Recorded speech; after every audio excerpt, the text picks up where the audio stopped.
us to do? What are the next steps he has for us to move forward in our lives for his purposes? Listen, if you haven't heard of the conference before now, or if you weren't sure if you were going to come, this is me telling you to put September 27th and 28th of this year, 2019, on your calendar right now. The Daybreak Women's Conference is for you. I'll be there along with the wonderful Laura Story. She is an awesome person with an awesome gift. You do not want to miss it. Daybreak Women's Conference, September 27th and 28th. I will see you there.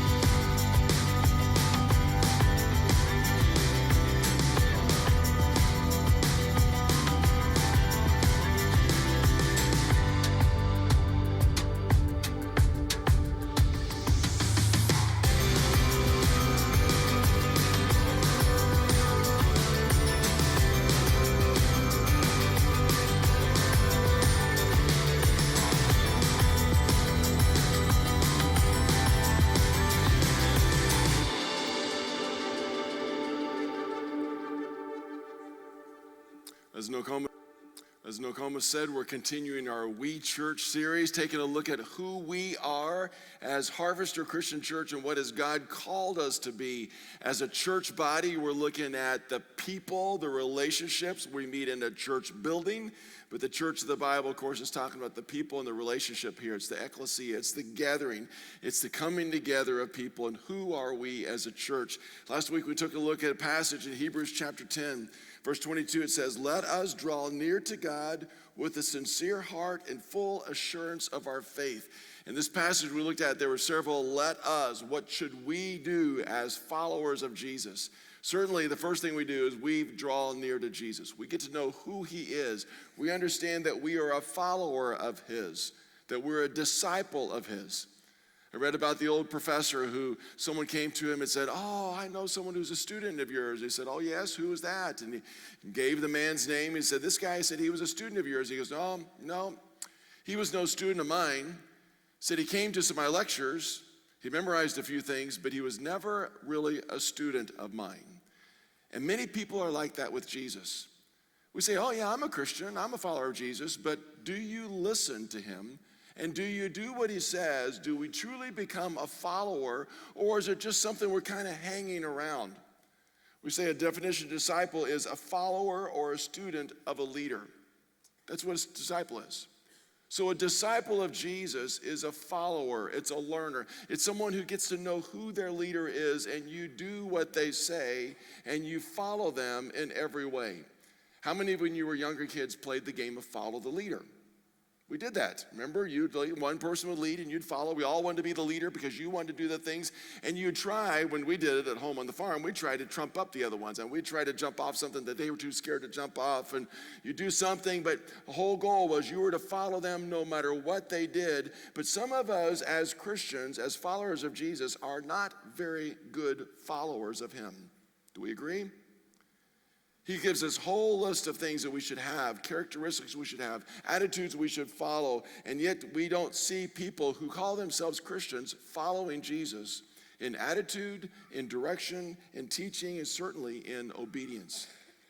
As a group of followers of Jesus that meet here, people need to look at you and they should be able to see in your life, oh, they're following Jesus, so Jesus must be doing all of the same things that they're doing because they're followers of him. Matthew chapter 4, verse 19, Jesus was standing by this beautiful lake, and he was teaching some people around, and he spoke specifically to a few men, and he says, "Come follow me," Jesus said, "and I will make you fishers of men." He literally meant, you follow me. They're to drop what they were doing, sidetracking, go in different directions on their own agenda, and to truly become a follower of Jesus in every way. A disciple, in your bulletin, should be really easy. A disciple follows who? Jesus. A disciple follows Jesus. You're a follower of him? That means we need to draw near to him. We need to know who he is. We need to know things about Jesus. We need to read the Gospels and find out what Jesus taught and what he shared. And when he said, do these things, our response should be, yes, Jesus, I will do that. But instead, we interpret, we twist things. Well, I don't think Jesus really meant this. And no, my Jesus would not do that, because we don't want to follow him. But if we're going to be a follower of his, that's what we will do. We will know who he is. We will learn to know him. We'll draw close to him, and we will understand. We're going to follow him and understand that as a whole group of people in this room who are followers of Jesus, then how do we function together as followers? Last week we read that passage. I'll read a few more of these verses. Verse 23 of Hebrews 10. Listen to the let us. It says, let us hold unswervingly to the hope we profess. That means we are going to stay faithful with it, for he who promises faithful. I'm going to do what Jesus said. And let us consider how we may spur one another on to Lord's love and good deeds. And last week we talked about we are to encourage each other. You keep loving, you keep forgiving, you keep living out grace, and you keep doing the right things. You demonstrate it. And we as a group of people are committed to doing that, because this is what Jesus asked us to do. Verse 25, let us not give up meeting together as some are in the habit of doing, but let us encourage one another. It says we're going to keep meeting, and it's far more than just coming to church on a Sunday morning and sitting in a chair. That is important, but it means we're going to be in relationship with each other. We're going to connect with each other because we're this family of believers that we're going to support each other. What we're going to do, we're going to encourage each other, and all the more as you see the day approaching. There's some urgency about what we do. Because Jesus is going to return. Someday our life will end. We'll stand before him. And that is so important significance because we're followers of Jesus. So understanding that the church, a disciple embraces the church family. That we're connected together. I'm a follower of Jesus, then I'm going to connect with this family. Now you look around and you go, oh man, I don't know, there's some really messed up people here. Well, sure. You look at your own personal family, they're messed up there too. If you go, no, my family's not messed up, well, there's someone is, and it's probably you then. Everybody has got that. We're all messed up. We're all dysfunctional. We've all got issues. You read through the Bible, and you're going to find some really messed up characters in the Bible. But God's grace is sufficient, and he works through them and uses them. And we're this family of believers. We come together and we're going to serve. We're going to lift each other up. We're going to encourage each other to keep loving. We're going to encourage each other to build those relationships of saying, no, we're going to do what God has called us to do because we're going to honor him together. Recognizing that you each have two families. We have our personal family, our physical family that we're in a relationship with, and maybe your family's close and you meet together all the time. Maybe you're scattered across the country and you don't see each other very often, but you have your own personal dynamics. And each of you as a follower of Jesus are part of this spiritual family, this church family. And there's some things about us, we may meet together for a season of time and we build other relationships, work around, but we're still all connected. And we still need to embrace this together. We just took communion together. As a reminder that as a body of believers, we come and we sit down, we're unified by Jesus, and we share his grace. And so we come together and realize this is who we are. We're going to be intentional about reaching out and sharing and loving and supporting each other. Well, our leader also gave us a mandate. In Matthew chapter 28, verse 19, Jesus said this, therefore, go and make disciples. Now he's speaking to his followers, and he tells them, you make disciples of all nations, baptizing them in the name of the Father and of the Son and the Holy Spirit, and teaching them to obey everything I have commanded you. And lo, and surely I am with you always to the very end of the age. So followers of Jesus, disciples themselves, they are supposed to reach out, and what are they to do? They're to make disciples. So a disciple makes a disciple. A follower of Jesus leads other people to know Jesus, so they become followers of Jesus. Important to point out, it's all nations. That word is all ethnic groups, all differences of people. Not only physical differences in race, but it's also religious backgrounds. Different, whatever your background may be, it says we're supposed to make the followers of Jesus of all different groups of people. All different people groups. We're coming together. Jesus invites all. no matter what your background is, to become a follower of his. And we are to extend that invitation of Jesus to those around us, intentionally reaching out. How do you determine if a church is vibrant, if a church is growing strong? It's more than just how many people meet together. It's more than whether I like the music or I like the activities or they have programs that fit me. By biblical standards, are there followers of Jesus making other followers of Jesus? Are they reaching out? Are they becoming followers in the sense, I'm going to do whatever Jesus called, and I'm going to encourage us church family to love and good deeds, and I'm also going to reach outside of these walls, intentionally drawing people close to Jesus.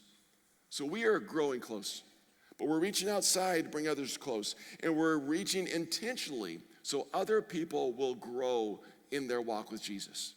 It's more than just getting someone into the door and getting them in the baptistry, but saying, I want to invest in their lives to help them grow into who they should be in Jesus. We see this lived out in the Bible. We see Paul, who's a follower of Jesus, intentionally reaching out and reached across different lines to see people come to him. And he said this in Philippians chapter 3, verse 17, join with others in following my example, brothers, and take note of those who live according to the pattern we gave you. It's interesting, he says, you follow me the way I'm doing it. You look at me, you follow me, because this is how we be a follower of Jesus. And can you say that? Can you say that to people around you? If you would follow me, you'll grow closer to Jesus. You don't say that in arrogance, but in truth. Parents, you say it to your kids. If they follow you, are they following someone who's walking close to Jesus? They look at your attitude, your heart, your priorities in life. Will they see, oh, that's what it means to be a follower of Jesus? What about outside your family? What about, well, let's say in your family, what about husbands to your wives or wives to your husbands? If they look at your heart, your attitude, do they see, oh, that's what it means to be a follower of Jesus? What about your neighbors around you? If they look at your attitude, the words that you say, your habits, when they watch what's going on in your backyard, do they see someone that this is a follower of Jesus? The other students around you, when kids see you at school, do they look at you and say, oh, that's what a follower of Jesus looks like? And can you say, hey, if you follow me, you'll get closer to Jesus because I'm growing close to him. Those people you work with, do they see Jesus when they see you? Because that's what it means to be a follower of Jesus, intentionally reaching out. 2 Timothy chapter 2, verse 2, Paul says this to a young man named Timothy, and we're going to take a look at this more next week. He says this, and the things you've heard me say in the presence of many witnesses, entrust to reliable men who will also be qualified to teach others.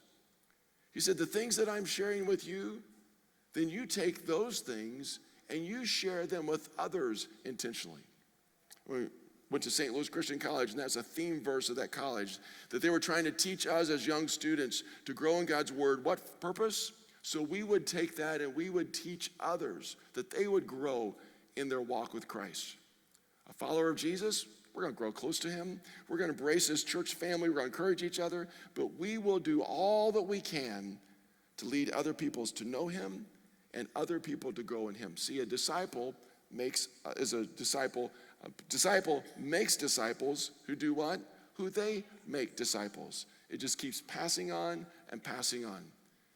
We don't get a group of friends together and say, oh, we've arrived, this is good, now we're just settled down. No, we just keep intentionally leading people to Jesus. Now I'd like for you to meet someone this morning. I've asked Roger Clark to come out and join me on the platform. And Roger has been around for a long time, and we're glad you're here, Roger. You're new to Harvester Christian Church right here. But Roger has been a friend of mine for a long time. When I was a young student, he was a young professor.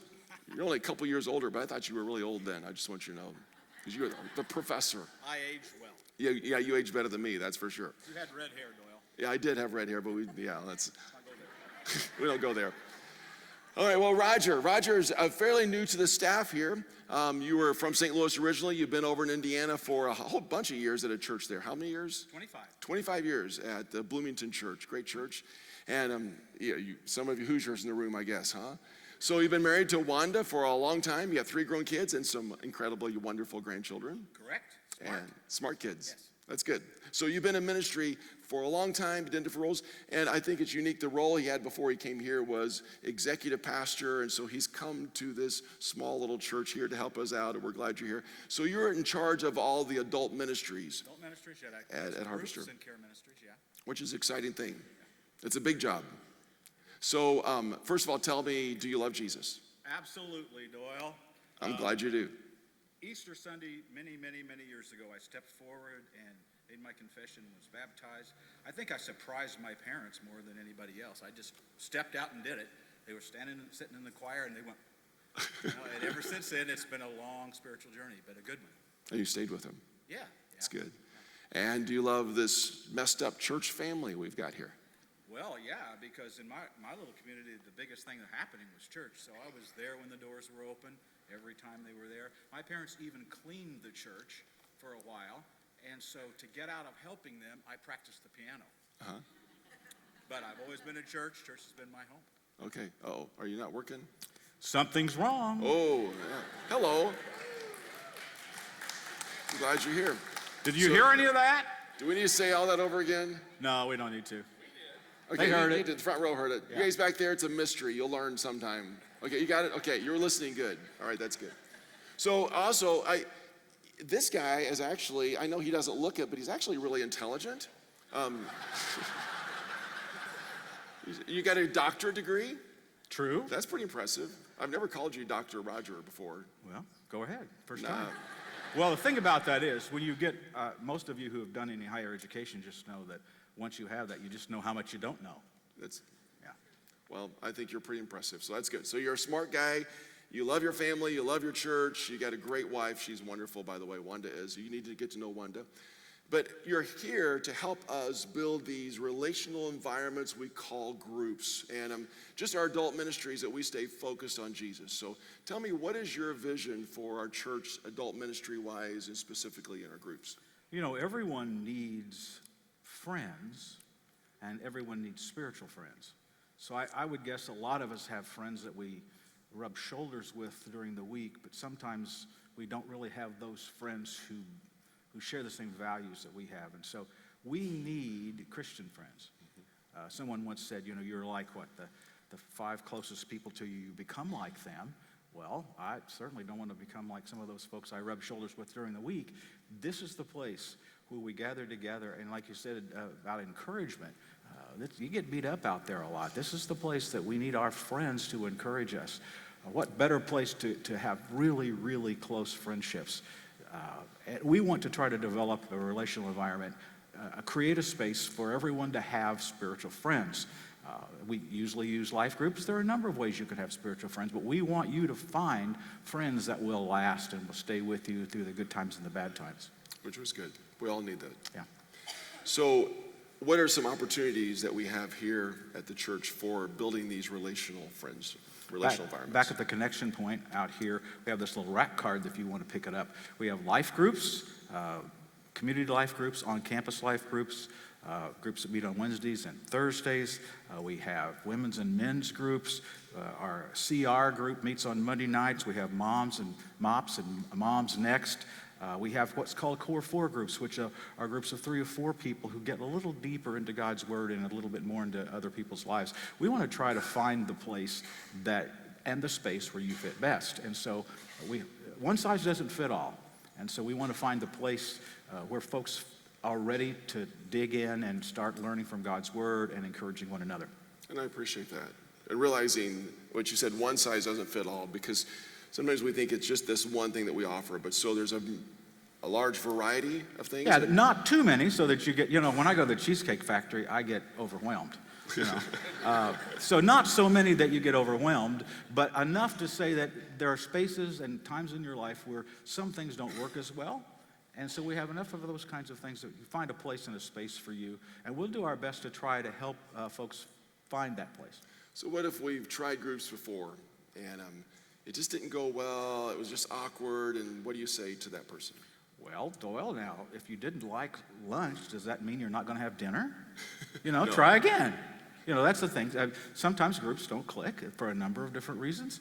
but that doesn't mean we don't keep trying. And so we encourage folks who have tried to connect before and haven't to give us a try again and see if we can find that space or group that fits them best, and just keep trying until that clicks. So how do I do that? How do I venture out to build a relationship and get in a group? Well, the best way that we think for folks, small groups can be very intimidating to some people. I mean, if you're an extrovert, you go, yes, I get to go to somebody's home and we get to, but I'm sort of an introvert, and that sounds sort of scary to me. So you're an introvert? Yeah. You don't seem like it. Well, I am. Just, okay. I'll go back in that back room and hide now. Okay. For a while.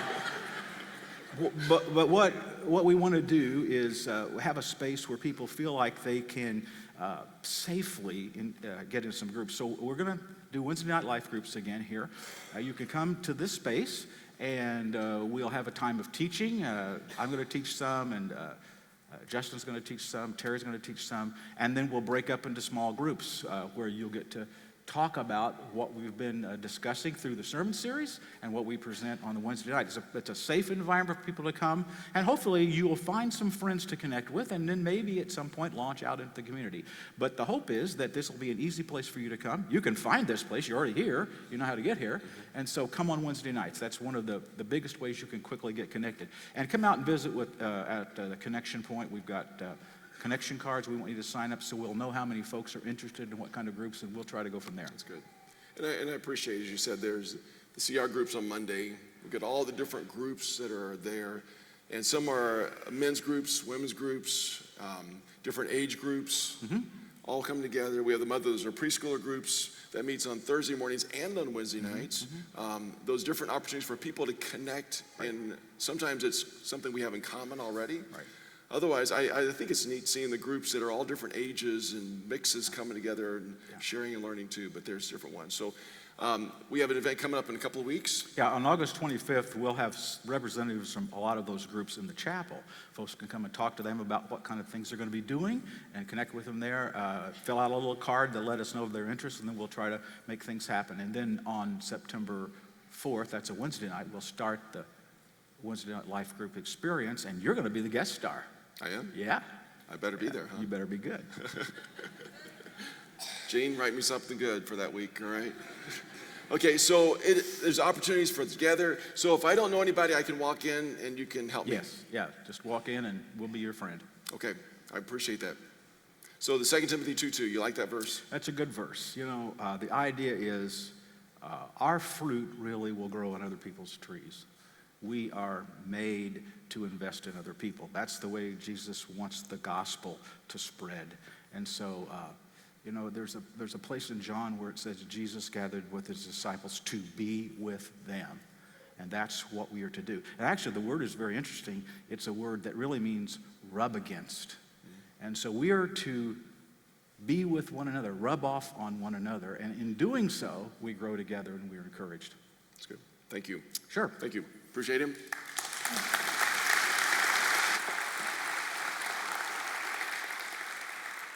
Our mission statement as a church is leading people to find and follow Jesus. And it's living out that Matthew 28.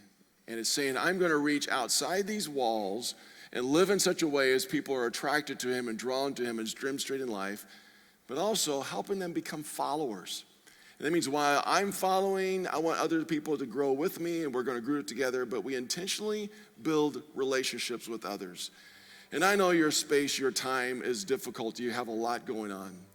But as you look, as we're going into the fall schedule, just think, how can you carve out some times that we are intentionally reaching out to people who are far from Jesus at your work or your family or your school, but we're also making some time that we're investing in other people around here and building into that. Next week, we'll be talking about the Next Gen Ministries and how we can speak into them.